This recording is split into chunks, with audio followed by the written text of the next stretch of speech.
Eu coloquei o título da palavra de hoje: agindo por um propósito correto. Agindo por um propósito correto.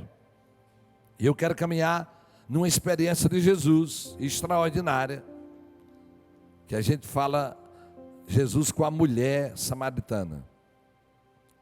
Os samaritanos eram um povo que era mistura de judeus com não judeus, e eles eram rejeitados. Eles não eram considerados um povo sério de Deus.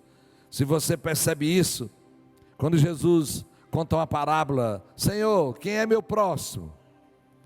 E Jesus cita que 2 judeus religiosos, corretos, um sacerdote e um levita, eles vinham do templo e tinha um homem caído no chão e eles não pararam para atendê-lo. Aí Jesus diz: mas passava um samaritano, quer dizer, alguém que eles não consideravam que era de Deus, e esse samaritano foi que socorreu aquela pessoa. Olha o que diz João 4, do versículo 1 em diante. Os fariseus ouviram falar. Os fariseus é um grupo de judeus muito sério, um povo comprometido. O judaísmo tinha várias divisões, como se fosse hoje os evangélicos: Assembleia de Deus, Deus é Amor, Nova Aliança, Presbiteriano, Batista. Cada um com uma ênfase, mas o nosso Pai é o mesmo, viu? Só temos nomes diferentes. Nosso Pai é o mesmo. Os fariseus ouviram falar que Jesus estava fazendo e batizando mais discípulos do que João, embora não fosse Jesus quem batizasse, mas os seus discípulos. Saiu da Judeia e voltou novamente para a Galileia. No entanto, leia comigo, no entanto, era necessário que ele passasse por Samaria. Vamos dizer comigo: no entanto, era necessário que ele passasse por Samaria. Irmãos, Jesus sempre agiu com motivação correta. Sempre perguntava para o Pai aonde ele estava agindo, e ali ele se chegava. Mas agora, irmãos, Jesus está no meio de uma comparação e de uma competição. Chegaram dizendo: olha, tu estás tendo mais discípulos do que João Batista. E começaram uma comparação, e na comparação tem uma rivalidade. E Jesus sai desse ambiente de comparação e ele volta para a Galileia, onde ele tinha começado seu ministério. Quando o Senhor ficou sabendo disso, e é impressionante aqui, irmãos, aquela não era a vontade de Deus, de que pessoas estivessem comparando Jesus com João Batista. João Batista tinha vindo para um propósito, e Jesus tinha vindo para outro propósito. João Batista foi o que abriu o caminho para Jesus. Jesus sai de toda competição, de toda comparação, e vai para um lugar de necessidade. Ele disse: era necessário passar por Samaria. E você vai perceber, Jesus vai para a Galileia, e quando você olhar o mapa, você percebe, Jesus pega um outro caminho e passa no lugar onde o judeu não passava, porque era necessário. Primeiro princípio que eu quero trazer para você hoje: saia do que é competição, comparação, e vá para aquilo que é necessário. Seja ele ministério, seja ele célula, seja ele na sua casa. Largue de competir, como alguns pais estão competindo com os filhos, levando filhos a preferir um ao outro. Eu já vi gente besta dizer: você gosta mais do papai e da mamãe? Sempre coisa de gente tolo. Você bota dúvida no coração de uma criança, irmãos. Ah, mas é brincando. Não é brincadeira. Gente que não olha para a necessidade. Vamos criar uma criança diferente. Talvez o local onde você trabalha, que você está competindo por algo, vá servir no seu trabalho naquilo que é necessário e saia dessa competição. Saia desse lugar de comparação. Jesus sai desse lugar, não diz nada, e é impressionante. Nós tentamos cumprir um princípio de Jesus. Ele não batizava. Que alguém dizia, na nova aliança, o pastor não batiza não, irmãos. Se Jesus, que é o nosso Senhor, ele não batizava, mandava o discípulo, agora é que vou batizar vocês todos? Não, meu irmão. Quem está cuidando, vai estar batizando, porque é assim que Jesus agia. Diga comigo, Senhor, me tira do que é competição e me leva para aquilo que é necessidade. Irmãos, e quando nós vamos suprir a necessidade, muda todas as coisas. Pare, Deus me disse ontem, e você que está em casa e está aqui, alguns de vós estão nisso, mande mulheres pararem de competir com maridos, e maridos pararem de competir com mulheres. Cumpra seu papel, faça o que é necessário. Jesus disse, era necessário. E sabe por que era necessário passar por Samaria?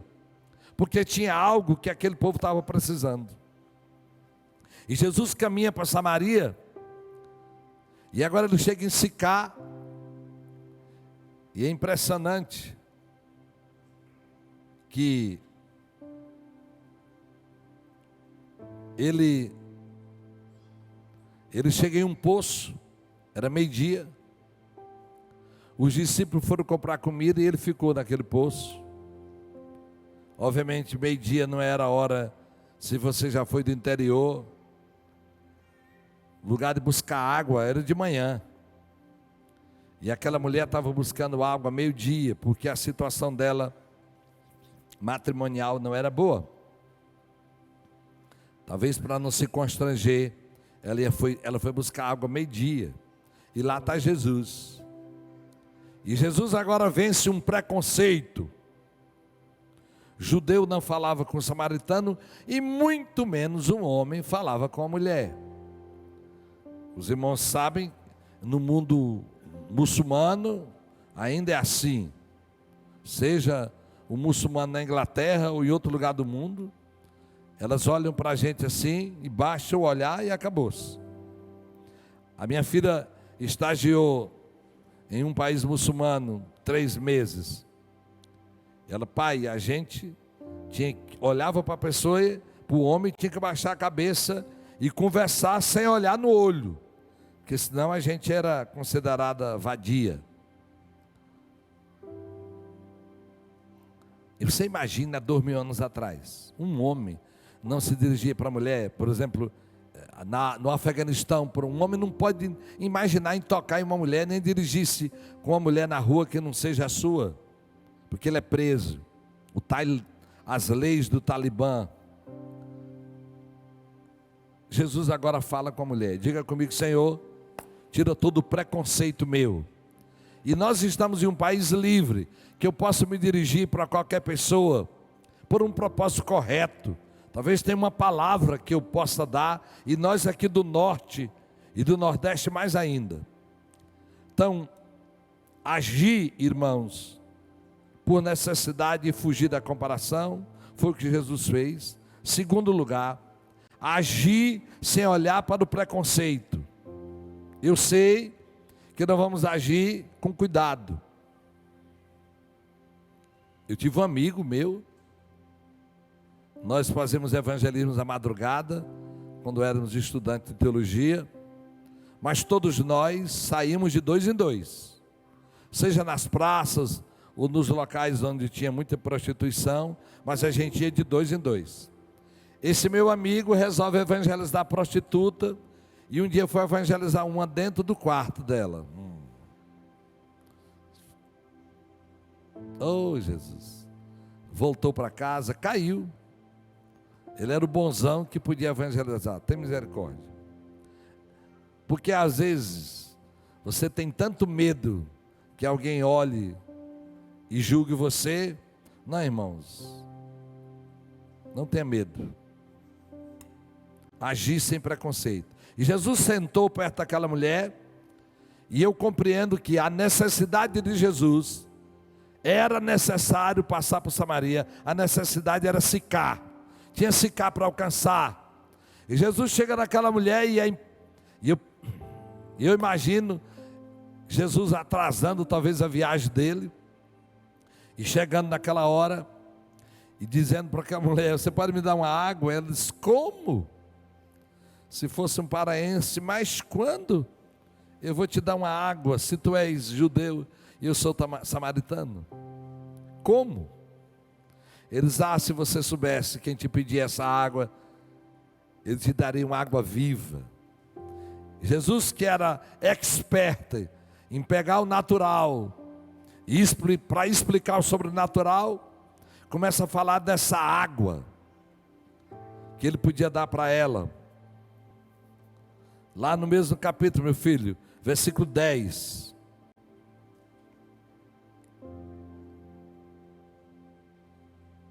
João 4:10. Olha o que Jesus disse para ela. Obrigado. Jesus lhe respondeu: se você conhecesse o dom de Deus e quem está pedindo água, você lhe teria pedido e ele lhe daria água viva. 11. A mulher disse: Senhor, tu não tens com que tirar água, e o poço é fundo. Onde pode conseguir essa água viva? Acaso o Senhor é maior do que o nosso pai Jacó, que nos deu o poço do qual ele mesmo bebeu, bem como os seus filhos e o seu gado? Jesus respondeu: quem beber desta água terá sede outra vez, mas quem beber da água que eu lhe der nunca terá sede. Ao contrário, a água que eu lhe der se tornará nele uma fonte de água a jorrar para a vida eterna. Imagina que a mulher endoidou: vai virar um poço dentro de mim? A mulher lhe disse: Senhor, dê-me dessa água, para que eu nunca mais tenha para que nunca mais tenha sede, nem precise voltar aqui para tirar água. 15, 16. E ele disse: vá, chame seu marido e volte. Não tem marido. Jesus lhe disse: você falou corretamente ao dizer que não tem marido. O fato é que você já teve 5, e o homem com quem você agora vive não é seu marido. O que acabou de dizer é verdade. E essa mulher, agora ela vai para a cidade e chama toda a multidão. Jesus estava com os discípulos, irmãos, que estavam preocupados com outra coisa. Eles foram comprar comida. Impressionante que essa mulher fez o que eles não puderam fazer. Olha aqui, irmãos, em nome de Jesus. Tem gente nessa cidade que nós, os pastores, os líderes de célula, a liderança da igreja nunca vai alcançar. Quem vai alcançar é você. Jesus estava com os discípulos, imagina ele montando um treinamento para alcançar Sicar. Nadinha, não ia dar certo. Agora a mulher chega lá e diz: eu conheci, esse homem é profeta, ele é o Cristo. E arrasta a cidade para a beira do poço. E o discípulo chega com comida. De novo, Jesus: menino, eu tenho uma comida. Quer fazer a vontade de Deus. Irmãos, haja por um propósito correto. Deus ele colocou em alguns lugares que talvez não seja fácil nem confortável, ou numa posição. Esse lugar onde você está, onde Ele vai lhe colocar, Ele tem um propósito para a sua vida. Aleluia. Ele quer lhe usar ali, como usou aquela mulher. A mulher reconheceu que era Jesus, e ela começa agora a ser instrumento para que Jesus pregasse a outras pessoas. Em nome de Jesus, hoje é dia de alinhar nossos propósitos, parar de guerras. Eu lembro, está aqui nesse culto, aliás, quando eu adoeci, eu citei isso de manhã. Quem serviu muito foram os rapazes solteiros, obviamente, que só estudava, e ali naquele quarto, 45 dias em cima da cama, depois vem cadeira de roda, depois vem muleta. Então eles sempre estavam lá. E um dia, um deles que está aqui, estava comigo no quarto, e ele está na faculdade, suspendeu o curso, mas ele vai voltar. Aí eu disse: meu filho, ora aí para esse rapaz aí, para que Deus ajude ele na faculdade como ajudou você. Esse outro rapaz era meu sobrinho, bichão grandão, bonitão, e passou para a faculdade, fez direito, faculdade pública, e Deus o guardou. E a primeira relação que ele manteve foi com a esposa dele, quando casou. E eu lembro que ele olhou para esse rapaz e disse para ele: cara, não fuja do pecado não, chegue-se para perto de Deus, não lute contra o pecado, chegue perto de Deus. Diga comigo: não vou lutar contra o pecado, eu vou chegar para perto de Deus.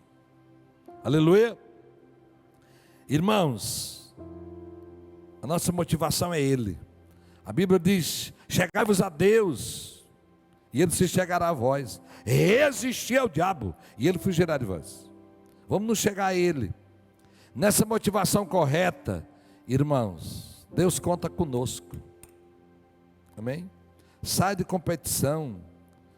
Deixa o que as pessoas estão falando. Vai cumprir outro propósito. Tem uma discussão aqui, tem uma disputa aqui, vai para outro caminho. Jesus ganhou uma cidade através daquela mulher. Tinha um plano de Deus naquele lugar. Em nome de Jesus, não haja com preconceito, haja com um propósito maior, sabendo que Deus vai ser glorificado. Talvez seja uma palavra, talvez seja uma apreciação, talvez seja uma palavra de conhecimento. Entregue, porque Deus deseja encontrar homens e mulheres que possam andar com propósito. E qual é o propósito principal da nossa vida, irmãos? Como é que nós vamos acertar? Abra a sua Bíblia, por gentileza, em Mateus 26, versículo 39.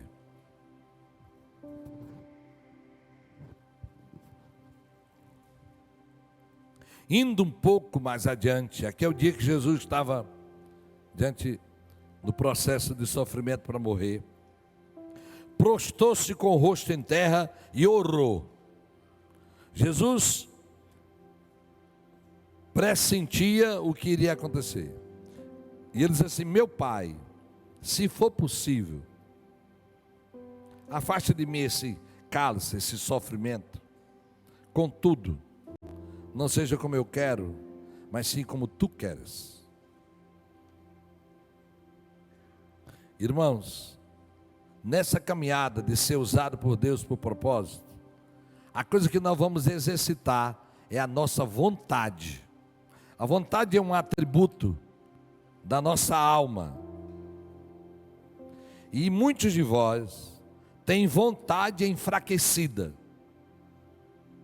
Nós vivemos numa geração de alguém toma a decisão hoje, amanhã muda. Uma vontade enfraquecida. Eu tomo tal decisão, mas amanhã já mudou. Uma fraqueza no caráter como nós nunca vivemos. Quando Jesus diz: Pai, eu tenho uma vontade humana, e eu não gostaria, mas eu quero te dizer, cumpra a tua vontade. Vontade enfraquecida, porque você fez sempre o que quis. Vontade enfraquecida, porque talvez você não tem pai, vivia dizendo sim para todo mundo, carente, sei lá, rejeitado. E ontem o Senhor me disse que agindo com propósito, a primeira coisa é ter uma vontade enfraquecida. Sair dessa vontade enfraquecida. Eu plantei igreja no sertão de Pernambuco, e o sertão, principalmente o sertão do Pajeú, ainda é assim. Pessoas são de muitas palavras. Tem alunos da IFOL que vieram de Serra Talhada, né? E a gente fica dizendo para ela, dizendo: como é que fecha o negócio lá? Lá fecha o negócio com aperto de mão, não precisa assinar nada não. Lá em João Pessoa é muito comum. E se não der certo? Aí eu digo, não dá certo, então tu vai morrer. Então não é que o povo, é que o povo é duro na palavra e duro no procedimento. Eu lembro que eu aluguei galpões com aperto de mão, eu tinha 25 anos. Lembro de um homem, num povoado chamado Algodões, onde nós plantamos a igreja no sertão. E ele sentadão, ele tinha o único galpão, o único lugar que a gente podia alugar. E ele disse para mim, vou fechar negócio com um homem que nem bigode usa. Você já estava bom lá, Jurandir. Eu digo, rapaz, agora o que é que eu faço? Eu não posso perder esse negócio. Eu só disse para ele, Senhor, você sabe o que é que eu não uso bigode? É porque eu tenho palavra. Ele está fechado. Acabou, não tem escritura, não tinha contrato. Mas é um lugar em que a vontade das pessoas é talvez regida pela dureza. Por isso são fortes também na palavra. Por isso também mata, se a palavra não der certo. Mas eu não estou falando dessa estrutura. Eu estou falando de uma vontade. Aliás, eu acompanhei um garoto de João Pessoa dizendo, pastor, mas um homem tem palavra. Eu disse que ia fazer, eu fiz. Eu digo, quer dizer que tu tomou a decisão que ia fazer uma coisa errada e fez? Não, meu filho. Retorna. O homem toma a decisão, eu vou vender essa casa por 150 mil e aparece alguém de tarde querendo dar 170 e você diz, não, eu já dei minha palavra. Eu vou vender. Isso é palavra. Agora, dizer que vai fazer algo errado, não, essa não é a vontade. Essa vontade também está enfraquecida ao contrário. Mas algum de vós precisam fortalecer sua vontade. Diga vontade, não sei onde é que ela está aí, diga vontade, diga eu mando em tu. Diga vontade, eu mando em tu. E de manhã eu arranquei um siso aqui, não posso mais arrancar não, que estão ligados. Mas eu estou orando um dia, e eu vi um fio pequeno, uma corda, dentro da pessoa. Eu vi 2 cordas, com os postos de aço. E o Senhor disse para mim, essas são as cordas da vontade dele. Ele não tem domínio sobre elas. Ele tem uma vontade enfraquecida. Ore a mim, que engrosse esses cabos de aços. Se você vai agir por propósito, se ligue ao Senhor, se você sabe que é a vontade dele, caminhe, porque Deus quer usar você. Você pode dizer amém? Eu quero que você se coloque em pé nessa hora, e eu quero que você ore comigo,